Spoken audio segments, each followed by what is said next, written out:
Hello there, ladies and gentlemen, and welcome back to the Last Edit Podcast, a podcast on film, starring yours truly, Silver Hawkins, and my wonderful friend. Citizen Sleeve, hello there. As you may know, if you've been a regular listener, we are currently in the process of diving into the entire library of the Coen Brothers.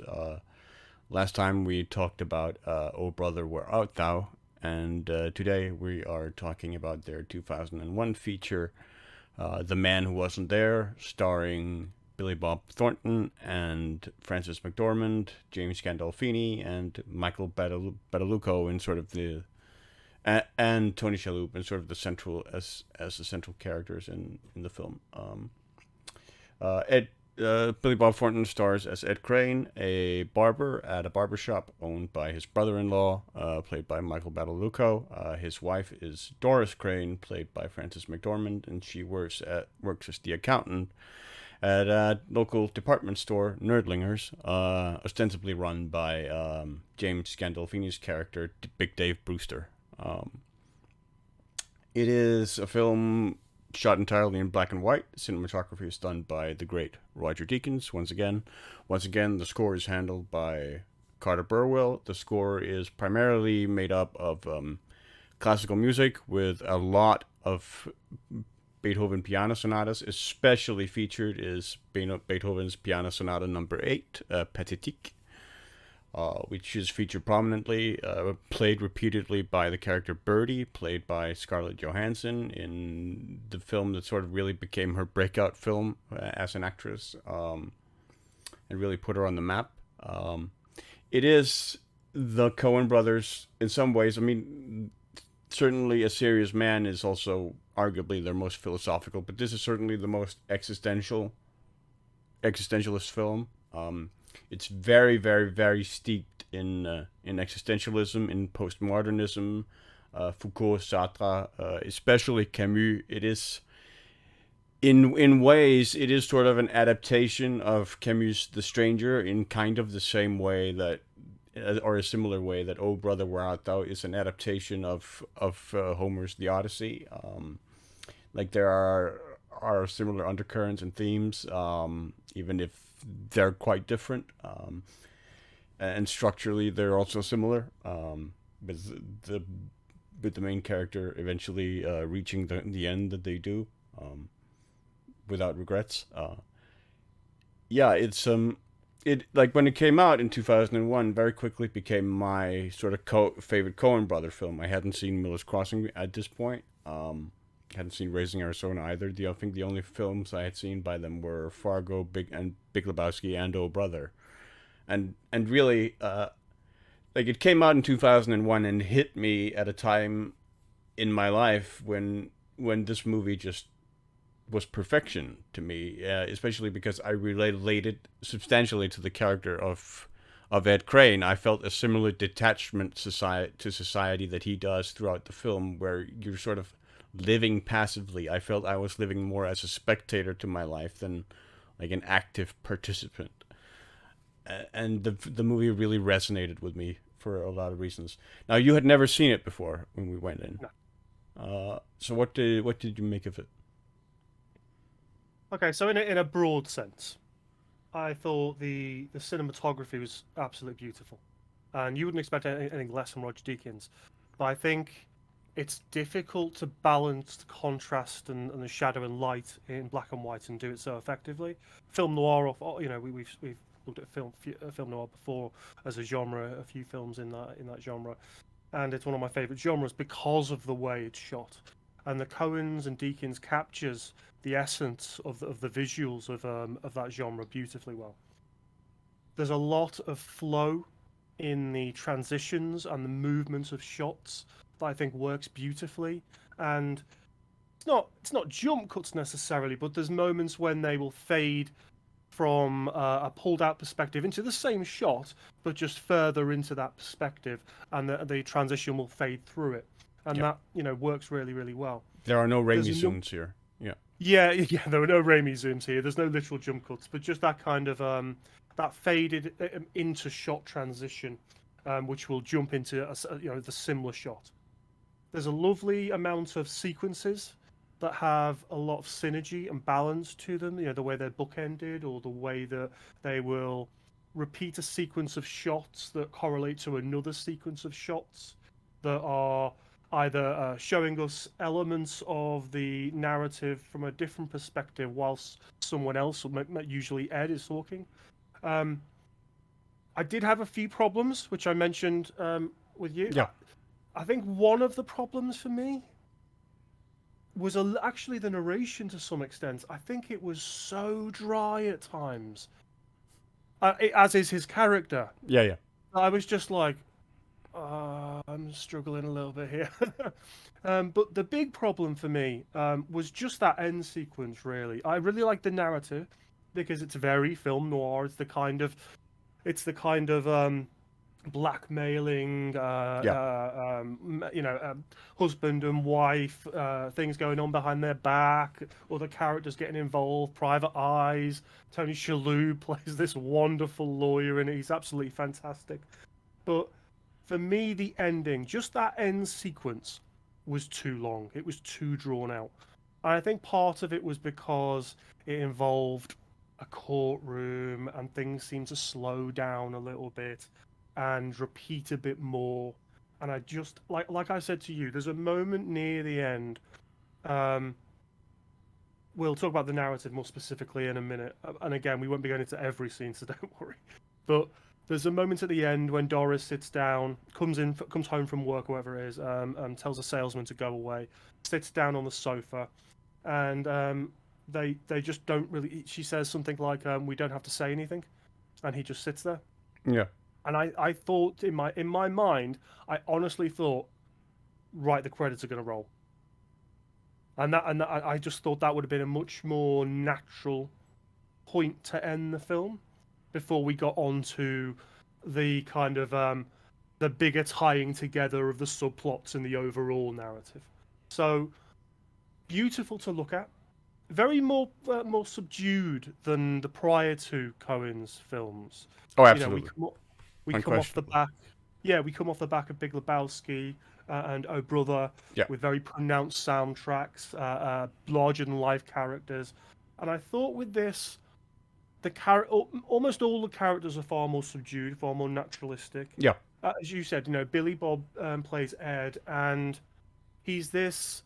He has this detachment from reality and detachment from, well, maybe not reality, just the world itself. Sorry, you know, the people in the Yeah. world, people going about their business, and he's kind of ignored by most people as well. He's just this, as you said, you know, this film deals with existentialism very well. It's about a man who is not out of his time, but out of place. He doesn't fit in with the rest of society, and he knows that.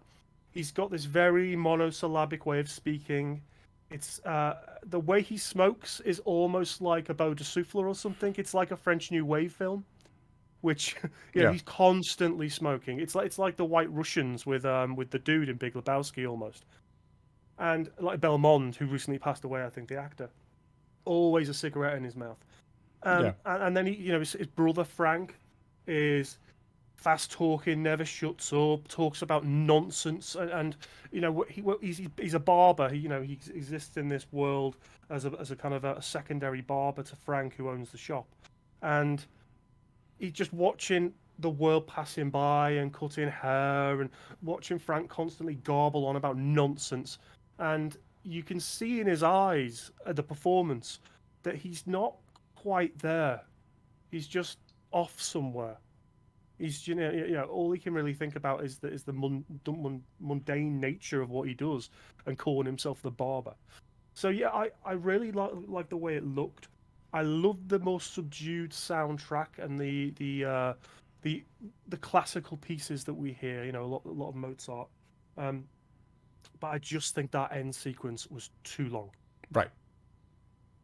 I think we should make clear. Yeah, this is a very slow paced film. Like the majority of the film, frankly, is really Ed Crane narrating over Yeah, moving yeah. imagery or whatever is happening. That is the majority of the film.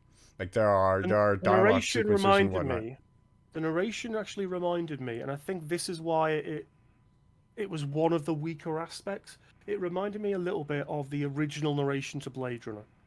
Now, in that, Harrison Ford specifically made it sound monosyllabic, but it's because there was no real emotion, and the character needed that. That's the point of the character being played, to not have that emotion. But I think because you've got a whole 2-hour film with a very unemotional narration, I think that felt a little bit at times, a little bit on the Right. shoulders kind of thing. So that was probably the other big element that I struggled a little bit with. I mean, I can definitely understand that, and I mean, and this is one of the movies that people tend to hold up as an example of the Coen films being cold or like lacking emotion or whatever. Like I didn't get that sense, but I think that's because I related so much with that detachment that Ed Crane describes and sort of and really expresses through his delivery. That didn't bother me at all. In fact, that only resonated with me. So I think that's very much a thing, much like the pacing of the film itself, where you'll either connect with it and it'll Yeah. resonate with you, or it won't. It's an either or situation. It's got a very gentle shot structure and flow, and you can kind of it's almost got a dreamlike kind of feel. The film, the way Right. that the shot structure generally works, and the way the music gently kicks in, as opposed to a more bombastic Cohen's film. I mean, the plot as well. As we said, it's very film noir. So, uh, Ed's wife Doris, played beautifully by Frances McDormand again, in again a much more subdued role than you've probably seen her play in films before. She's cheating on him with one of his friends called Big Dave. It's Well, because not Big really Dave. his friend, but like Well, yeah, her boss. he hasn't really got any friends. That's the difference, Yeah. I guess.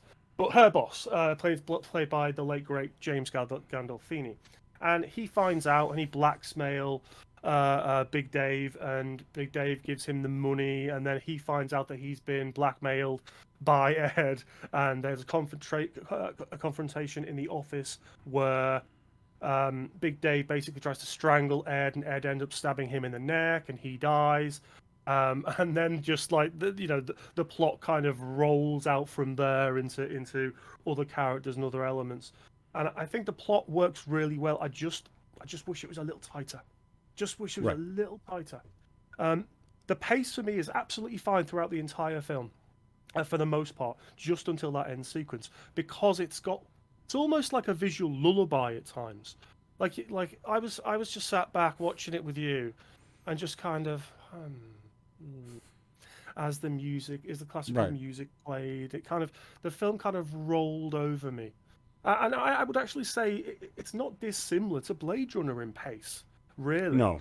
Yeah, Blade Runner ramps up for that last sequence in a much different way than this does. Blade Runner picks up its pace, whereas this kind of maintains it and almost slows down a little bit to a bit of a crawl Yeah, I kind mean of the thing. only real confrontation in the film is around the midway point Yeah, yeah, yeah. between That Big Dave and Ed. Big Dave and Ed. Yeah, exactly. I will say I love the what the Coens do wonderfully well, and what great directors do wonderfully well, is use mise en scène and use camera work to create visual motifs. The visual motifs in this film are quite obvious, but they're used really well. We talked about was it Barton Fink and the way it used space and shots and stuff like that and colorization. With this, whenever you see Ed, well, a lot of the time he'll have a pillar behind him or a pillar next to him, and then there'll be empty space somewhere in the shot, and the empty space is kind of showing, his mind, and the His pillar kind solitude of and his isolation. his solitude and isolation, exactly. A pillar on its own, just kind of representing him, and I think that's done really well. And the shot selections around that, and the way the sequences are constructed, are exceptionally well done. We've talked about it before with the Coens and how well they structure sequences. There's one I hasten to call it a montage because it's so slow, but it is a montage. There's a moment when he's on the couch watching Birdie, played by Scarlett Johansson, play some classical music, They're playing and Beethoven's Piano Sonata. yeah, and it cuts away and cuts back to him. and the narration is running over, and it's just a really nice. It's one of the slowest paced montages I think I've ever seen. Like I said, even if we can consider it a montage, but I think it is. But it's got a lovely pace, a lovely gentle sense of the way the transitions are fading in and then back to him, and it's a really nicely bookended sequence with that bit at the end of it where we fade to a library, and you've got that lovely contrast in light between the shadows and the light at the top, and then we move through the library. I mentioned to you at the time there was a lot of shot movements that I thought were quite Hitchcockian. There's the one where Ed has just stabbed Big Dave in the neck, up against the window in the office, and the shot kind of pans down from his face to the knife that he's holding in his hand that has been stabbed. He's just stabbed in the neck, and that for me felt like a very Hitchcockian type shot movement. Right. I mean, I think. I mean, like you said, it is very very noir in its language. It leans very Yeah, heavily on noir film language, and I think one of the directors it leans the most on, to my mind, is Orson Welles. right. Third Man in With particular, yeah, maybe. especially Third Man. Yes, Yeah, absolutely. In its image construction, like I said to you, I think one of the most gorgeous shots I've ever seen in a film is the scene in which Ed Crane is standing in the doorway to his bathroom, just leaning up on the doorway, smoking a cigarette, and his wife is taking a bath in the bathtub yeah, behind him. And the hallway is dark. There's no lights in the hallway, but there is light in in the bathroom where Doris is taking the bath, and so you have this completely black silhouette of Ed Crane smoking the cigarette, and then the light with behind him with Doris taking the bath, and that imagery is just incredibly striking in the duality of it. And of course, they play that duality with shadows frequently throughout the film, with light and shadow, where frequently you have the complete split yeah. duality. A half. Yeah, Yes, between the shadow side of the face and then the lighted side of the face, illuminated side of the face, is frequently demonstrated. But I think it's particularly striking in that scene, and it's also that scene is also the first sort of the the first look into the relationship between Doris and Ed, which I think really is at the heart of the film. You mentioned there's also another thing motif at the heart of the film, which is sort of modern man. Like Ed Crane is asked repeatedly throughout the film, "What kind of man are you?" And then you get the spiel from Schneider at his trial toward the end, that he is the sort of the epitome of the modern man. And what is the modern man? Sort of the modern man is man sort of held up now by technology, which is in this film sort of dry cleaning is ingrained with kind the of the dry cleaning. The dry yeah. cleaning, correct, absolutely. And then you have, and he's lost religion because God is dead, so he no longer has religion to return to, and religion has And then been yeah, and supplanted by the it's the right UFOs. time though, isn't it? It's the right time. You're right, because the Yes, era, there's a sense of it's set in the 50s, which is sort of yeah, or late 40s, early 50s, which is immediately post the Second World War, yeah. and really not that long post war for World War II either. So there is this. It is really set in this Sense of sort of modernity post-war and society existentialism. changing. Yes, with Yeah, yeah, postmodernism, and so the religion has sort of been supplanted by the UFOs, which is the need for there to be some kind of answer, the need for there to be some kind of purpose or something outside of ourselves that we can sort of turn to or lean to. And so there is that moment in the barbershop when he's looking through Life magazine and he sees the dry cleaning article, and then he turns the page, and immediately after the dry cleaning is the UFO Roswell article. And so you have that duality throughout the film as well, which is the technology versus sort of the mythology, or the need the faith or need to believe in something, which I think is also explored really really brilliantly. Like at the end you get the scene with with Ed and the UFO, which I think a lot of people have sort of struggled to sort of try and understand the symbolism in. Where, to me, it is really the epitomized in the fact that Ed cannot turn to God as he's about to die. He can only he cannot turn and pray to God for salvation because God is dead. So he can turn and pray to for the aliens to come and sort of pick him up and get him Yeah, yeah. out of the jam he is instead. It's that replacement, isn't it? It's something separate and beyond religion, because he is the modern man. He can't accept that. A quick kind of plot overview, I guess. So his wife cheated on him with Big Dave. Big Dave is killed. Then Doris is essentially blamed for that death and is arrested and goes to prison. In the meanwhile, or just prior to that, the 10 grand that he got from Big Dave, Ed is essentially given to a shyster played by Jon Polito. He's not really a shyster though. Like he's an entrepreneur. Con-manish. I mean, I don't really think he's a con man though. I think he is just an entrepreneur looking for the investment for the dry cleaning. I think his dry cleaning project is honest. It's just like Ed thinks he's a shyster afterwards because he disappears, but of course he only disappears because he's been murdered. Yeah. But he is looking to sort of start this franchise of dry cleaning services, which is what Ed wants to sort of get in on. Should say played by Jon Polito again. Jon Polito, the late great Jon Polito, who's just amazing.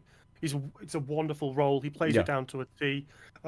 There's some great moments with him, during that kind of first half of the film. Brilliant, absolutely brilliant. There's the moment where he's on the bed with Ed in the room, and they're talking about the deal, and he casually winks at him because he's thinking maybe they'll get it on or something. Yeah, and it's like, no.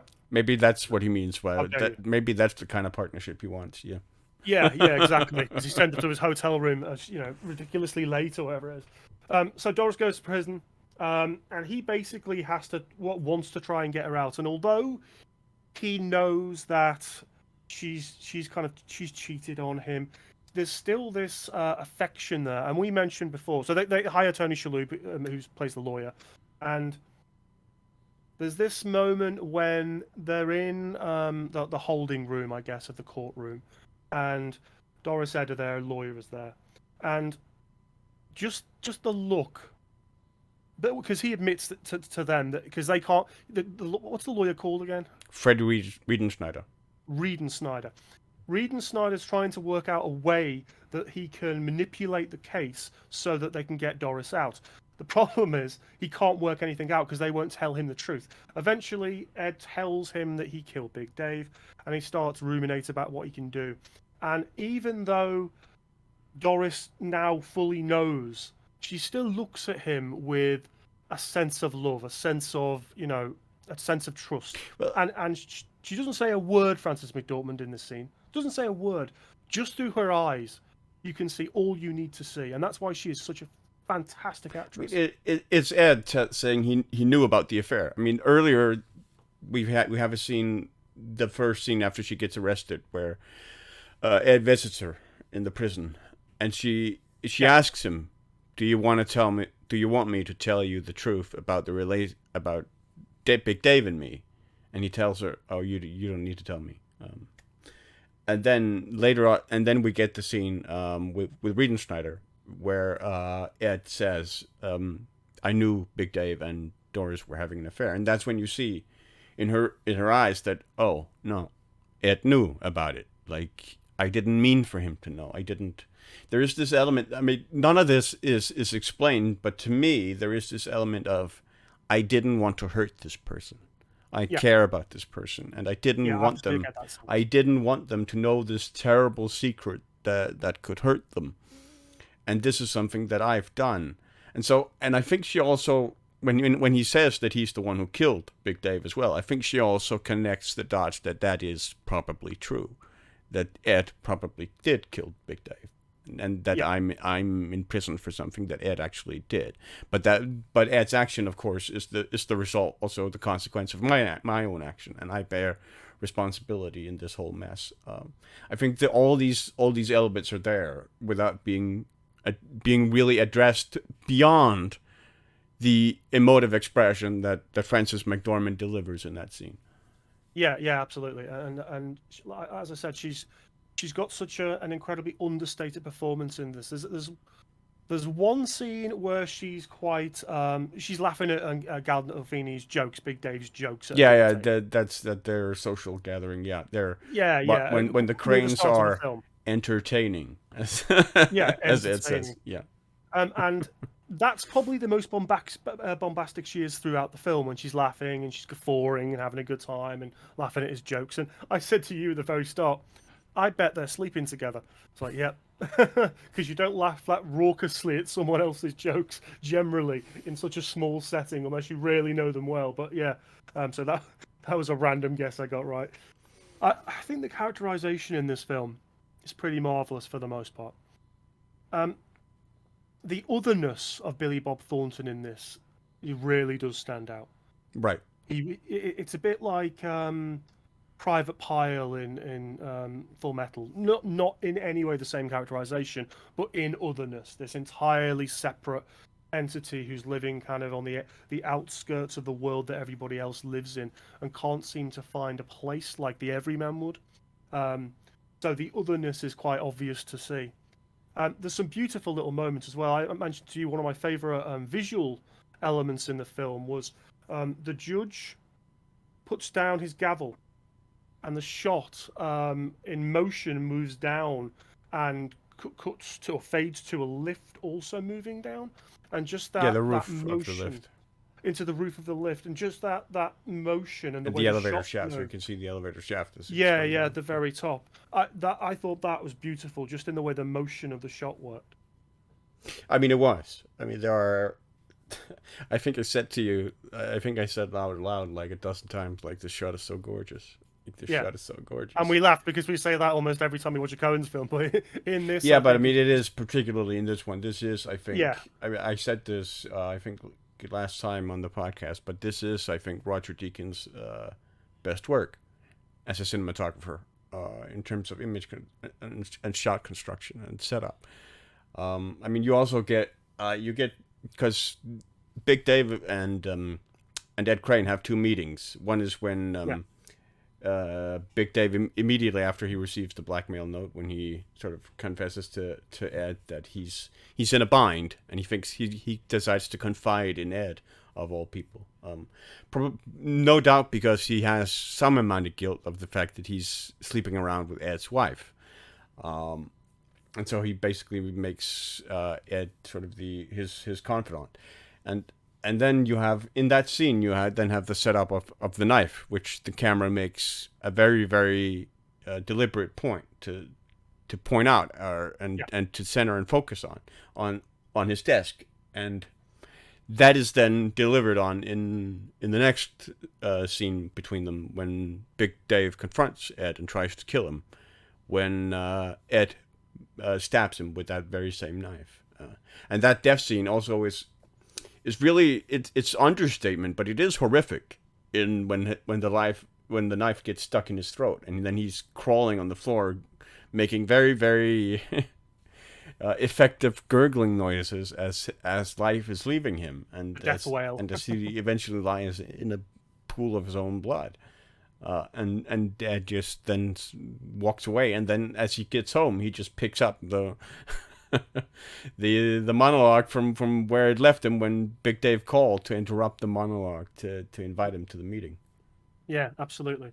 I like the meeting that you mentioned when they're in the is it a club or something, and No, they're sat on the it's couch at the department store. It's a party at at the the department apartment. store. Of course, of course. And the way the shot, just that single frame shot with the lights out of focus in the background and kind of the sharpness of the up front, Yeah. really really bloody good. Deakins is just a master, absolute master at this stuff, and there's no wonder that he, became very quickly like a alumni of the Coen Brothers. Causality is something in the Coen Brothers. They always effectively tie up causality. Like I kind of should have known it wasn't going to end when I thought, hey, it should have ended, because we didn't know what was going to happen, or hadn't known what was going to happen with Joe Polito's character yet, who obviously ends up underwater, dead in his car, killed by someone. And the way everything is rolled around causally and effectively, I always call it, it's a piece of string that you need to tie a knot in. Some films do it well, some films don't. Some films leave strands because they want vagueness or they want a sequel or whatever it might be. But the Coens are really effective at making sure that every piece of string, all the strands, have a knot in there somewhere. They might leave vagueness in the meaning for you to interpret, but they don't leave characters or plot lines just open willy nilly. They make sure everything is cohesive in terms of causality. As I said, it's just that ending for me, just really that ending and the narration, which became heavy to me in the end. I just felt like there was a heaviness because there was such a lack of emotion intentionally from Billy Bob that kind of weighed a little on me. By the time we were maybe 2/3 into the film, Right. it was starting to grate on me just a little bit, and I just wish that because in the end, obviously, he's in court, he's on trial for the murder of Polito's character in it, which he didn't commit. And I just felt like if you just maybe taken a few elements out of that end sequence, just tightened it up a little bit to get to that end scenario where he's on the electric chair. I just think that would have worked a little bit better. But I mean, that's personal preference. Like I said, the rest of the pace of the film I think worked really well in a really dreamlike kind of way. I just want that tightened up at the end, and I felt like it needed an injection of something in terms of the narration. But I understand why that wasn't the point. It was the Right. way it was. Yeah. I mean, I think, especially because I think the understatement of the delivery is also part of why I find the relationship between Doris and Ed to be so beautiful. Because yeah, Doris is like at first glance she is more sort of outwardly going than Ed, but she is similarly alienated. She comes from this Yeah, really really large, extensive Italian family, with her father Guzzy, the barber, and her brother Frank, who's the principal barber of the barber shop that yeah, Ed works in. And we see this like family party for a member of the family who's getting married, where she's just not at home or comfortable at all. She's much like Ed, only she finds Ed doesn't.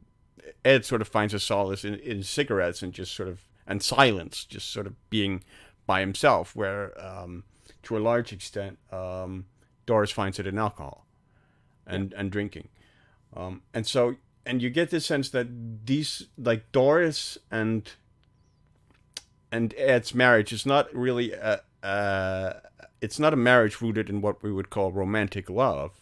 no, Like it's not a death do us part. I love you until the end of my days sort of marriage, but it's a marriage rooted in I'm alone. I feel disconnected from the world, but I don't want to be lonely. I am still a human being, yeah, and so there are people who can sort of suffer each other's company because they are very much alike, even as they are different. And so they're capable of just like sitting on the couch together and not saying a single word and being fine with just silence. yeah, absolutely. And there is They kind there of live in loneliness together almost, and yeah, they can understand and share that. and there is an intimacy there, and there is an incredible intimacy in the scene where he shaves her legs in the bathtub, and the scene where he takes her home She after asks for that. the cigarette for a minute. Yeah, Yeah, and he takes her home after that family party and puts her to bed, and he lies there watching her as she sleeps, and he watches her as she sleeps in the car as well. And so do get this sense that there is an incredible intimacy to their marriage that's also then mirrored in, or also then expressed in her expression when she learns that Ed knew of the affair and she didn't actually want to hurt him. yeah, That like she didn't have the affair to humiliate Ed. She had the affair because she needed an escape. She needed, much like Ed's escape then becomes the listening to Birdie playing music on the piano. Doris's escape was the affair with Big Dave, the larger than yeah, life sort of character who is in a way everything that Ed isn't, um, for better or worse. Like Ed yeah. is thoroughly sort of Ed is really he never really lies like or deceives people throughout the movie. But whereas Big Dave is not all that he appears to be, it turns out. No, as we find out later on when Tony Shalhoub's the lawyer, Riefenstahl. Riefenschneider, yeah. Do you know what I keep thinking? Lenny Riefenstahl. Right, Just yeah, in yeah, my mind, yeah. I just because it's so similar sounding. Yeah, it is. So, I'm just going to call him Tony Shalhoub. Tony Shalhoub's That's lawyer, fine. in essence, hires a private Or eye Freddy. who discovers. Yeah, that'll do. Who discovers the stuff about Big Dave's past and the fact that he wasn't in the war or wasn't this big war hero and all these things. I guess we should mention as well just a couple of the final plot bits so people aren't confused if they haven't seen it, and that's just essentially that Doris basically commits suicide during the trial, At the first hangs day of the herself. trial. Yeah. First day of a trial, hangs herself, and so the case is null and void. Because it turns out she was pregnant with a Big Dave's Turns out child. with Big Yeah. Dave's baby, yeah. And the reaction in that scene where the examiner comes and sees him, and they sit at the bar, very very typical Ed.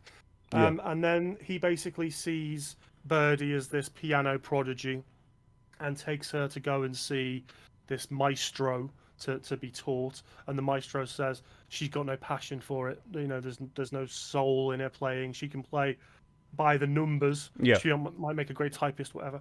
And then there's a in the car while driving home. Birdie wants to thank Ed and quite likes him in a weird, odd way, and attempts to perform oral sex on Ed in the car, which surprises Ed, and he ends up crashing, and someone else dies. And that sequence is lovely. No one dies in the crash. So, I don't mean the crash. I mean later on with Joe Polito. But but he dies earlier in the movie. Earlier in the film, yeah. But the way that sequence works with the hubcap that comes off and rolls, and that's used then as a graphic match for a couple of other things. A really really nice sequence. And then, as you said, you know, the beauty of the cinematography works really really well I think in that sequence in particular, because to use graphic matches are for those who don't know, graphic matches essentially take a shape of something and then match that in another shot with a similar shape. Very very simple, but to do it effectively and to do it in an eloquent way rather than just something overt. There's a bit in I think it's the original Alien. No, it's Aliens near the start where there's a graphic match of Ripley's head and a planet. Right, it's done quite nicely. But to do it with something like a hubcap and then move it into another frame and do it like that, it's just really really well done. We're kind of heading towards the end now. Really, we talked about quite a lot, but I would just want to give a shout out before we kind of wind up to Richard Jenkins. You mentioned it before we even watched the film. There's maybe the greatest performance of a drunk person you'd ever witnessed in your life, and Richard Jenkins is a fantastic actor, and he is essentially a solicitor. It goes to him prior to. He's the town lawyer, probate. Yeah, because he wants representation for Doris, and that he recommends Tony Shalhoub's character. But he's basically on a porch. Ed stood up talking to him, and he's absolutely fantastic. It's, as you said, the one scene in the film when he's got dialogue. He's only a small character in it. He's just leaned back with a cup in his hand, and his eyes are rolling, and his hand will slip now and again, and then he'll grip the chair, and then he'll half fall asleep and kind of wake himself up. Yeah. But it's done subtly and constant realistically. Reflex. Yeah, it's done subtly and realistically. It's not overdone. And I think the problem with when actors are being, I don't know, drunk or stoned, they often overplay it. Yeah, they often overplay it. And it's very, very obvious, and he's not. And I mean, I mentioned at the time his eyes. Again, to control your eyes in a particular way in a performance can be the making or breaking of it, depending on what type of performance it is. And I think just the subtle way he rolls his eyes is exactly how I've seen people drunk before. Like a tired drunk, you know? Yeah. He does it beautifully. Completely agreed. Really one of the standout performances in the film, along with Shalhoub's, who delivers an amazing monologue on which butchers completely Heisenberg's uncertainty principle. Yeah. but it's pretty He's funny. great with his dialogue, Tony Shalhoub. He Yeah, really is. He's quick. He's snappy. He's on point. You know. yeah, yeah. He has amazing delivery on that, and also like also shows his diversity as an actor. Like the difference between playing the fast talking like Freddie Riedenschneider or the movie producer in Fargo, who's actually not Fargo, Barton Fink, who's Barton actually Fink, yeah. quite similar in some ways to Riedenschneider's character. Yeah, but then you think But about then like a film but like 13 Ghosts he's in, or maybe or something like or the show Monk, yeah, yeah, yeah, yeah, which is completely different, where he or plays even Monk. Men in Black. Yeah, You know, he's that sleazy arms alien arms yeah, dealer, yeah, isn't he? Yeah, plays some really great characters. yeah, for sure. Um, yeah, I mean, it is. This movie is effectively sort of the antithesis of the Big Lebowski. This is not a film that you can sort of watch stoned and have a good time. No, no, Like no. you maybe you'll enjoy the imagery. Like maybe that'll work for you. But this is a movie that asks a lot out of its audience. It doesn't really give you ready answers. It doesn't give you like that is I think why a lot of people find it so cold, because it does ask Yeah, you very very heavily to empathize and put yourself in these characters and read and try and read these characters and read their relationships and the dynamics of their history and the interactions with one another. It doesn't spell any of these things out, but that is one of the reasons why I adore it so much, and I adore it so much because it does connect with a lot of the stuff that Camus writes about in his existentialist texts about sort of the disconnect and indifference of life. And yeah, I still find it amazing today. It is still one of my favorite Coen films. I like the use of the soundtrack, the classical yeah, motifs, the very heavy use of Beethoven, and especially the piano sonata number 8 works amazingly well. And Carter the motif that Carter Burwell wrote specifically for the film, called "The Trial of Doris Cray," incredibly beautiful score that has been used outside of the movie as well. Much like his motif for Miller's Crossing as well. It just works for me. Yeah, I mean, this movie still to me is close to perfection. I know the pacing was off to you, and it is off to a lot of people. So I can certainly understand that criticism, because it is slow, and it is knowingly and deliberately slow and contemplative. And the ending really sort of with the prison, I think, really sort of serves to tie in all these motifs between technology and mythology and death yeah. when he addresses his own impending death at the end, which also ties into the adaptation of Camus' The Stranger, because of course the main character of The Stranger also goes to the death penalty for the murder that he commits. So I'd recommend it. I would just say to people who are going to watch it, be aware that if you are not patient, if you haven't got that kind of level of patience, I would say the same thing about Blade Runner, except for the Blade Runner's visuals are more, more, I guess. It's quite a sleepy, meandering film in many ways because of the narration that might maybe get on top of you a little bit. So be aware of that. Be aware of the very deliberate pace, the very deliberately slow pace, and and kind of the heaviness of the themes in terms of just reading these characters who've got so much kind of weight on them in their lives, but it's not wonderfully overt, so you're going to have to do a lot of reading into those characters. Just be aware of that when you go in. If make sure you're ready for a very slow burn to sit and to concentrate. That's yeah, all I would say. Don't you can't go into this like Big Lebowski or Oh Brother or even Fargo, although Fargo is a much slower film in essence, and just kind of expect yourself to be whisked along, yeah, which is what a it's lot not of a roller coaster like no, theme park ride the way those films are, where they just sort of complete a flow, boom, boom, boom, boom, boom, boom, from yeah. with a series So of I'd absolutely events. recommend it. I think it's got, it's a brilliant film noir. It's a classic film noir in many ways, not just visually, but in Yeah, its narrative, in the characterization. A lot of the times, it's got some wonderful performances. All the a lot of the classic alumni of actors are there. They do wonderfully well.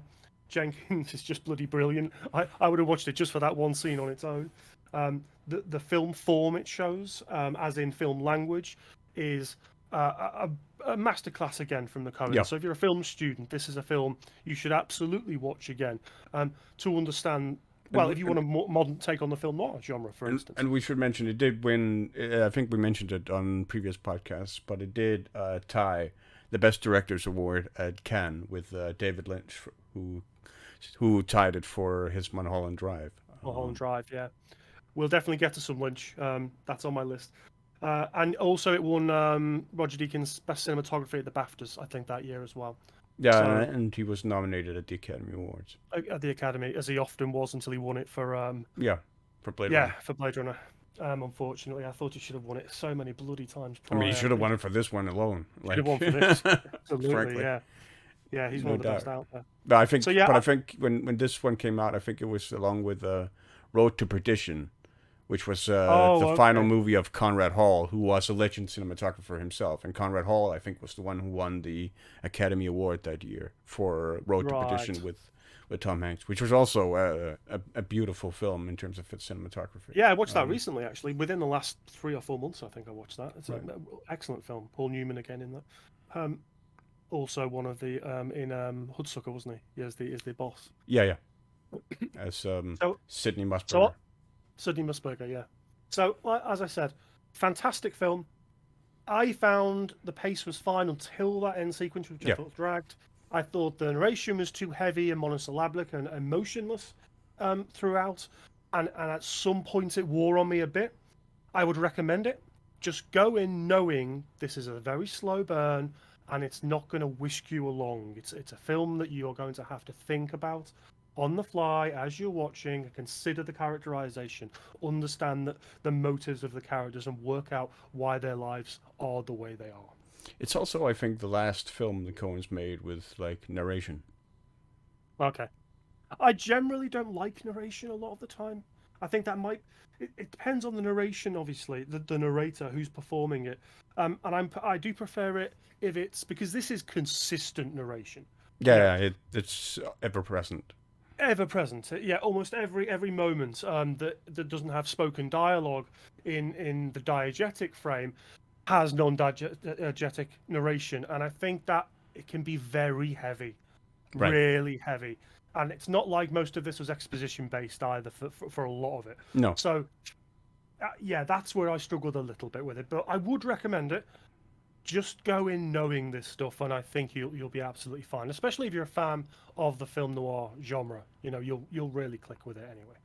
All right, so bloody good film, bloody good, but it has not usurped The Big Lebowski as my favorite Coen Brothers film. But I know we've got some stuff to come. What's next? Next is a movie that a lot of people will actually name as the weakest link in the Coen Brothers chain. Lady Killers? I don't quite... Nope, that's not yet. What's that later? It is Intolerable Cruelty, which is sort of the other one. Catherine Zeta-Jones. With Catherine Zeta-Jones and George Clooney, yeah. Okay. Quite a power couple, you have to say, in terms of star power. Yeah. And Especially I don't back think... then. And in my opinion, I don't think and I know this is controversial, but I don't think Catherine Zeta-Jones has ever looked better than she does in that film. Okay. But that is a sort of throwback to traditional screwball comedies. It is not actually. It started out as a script that the Coen brothers had not actually written themselves, so there is some controversy as to how much is really the Coen brothers in that script and how much is them. But I think it is a film that has a very distinct Coen brothers feel in a lot of its scenes, nevertheless. And I think it's not quite as bad as a lot of people would make it out to be. But we'll see when we get reacquainted with it. It's been a while since I've seen it. I can't remember if I have again. I think I may have just passed on it when it came out, Right. Because I just wasn't feeling it. I honestly can't recall actually seeing it. Because it just, like you know what I'm like with comedies. It's not really the genre that I tend to. There's certain comedies I'll go to, but I'll usually. And this is like a romantic comedy, yeah. Okay. So, Intolerable Cruelty next it is then. All right. Well, that has been the Last Edit podcast. I have been Citizen Sleeve. This has been Silver Hawkins. And make sure you talk to us in the comments. Have you seen this film? Are you planning to see it? What are your favourite Coen Brothers movies? What are your favourite Coen Brothers moments, performances, scripts, anything? And we will see you on the next Last Edit podcast. Take care.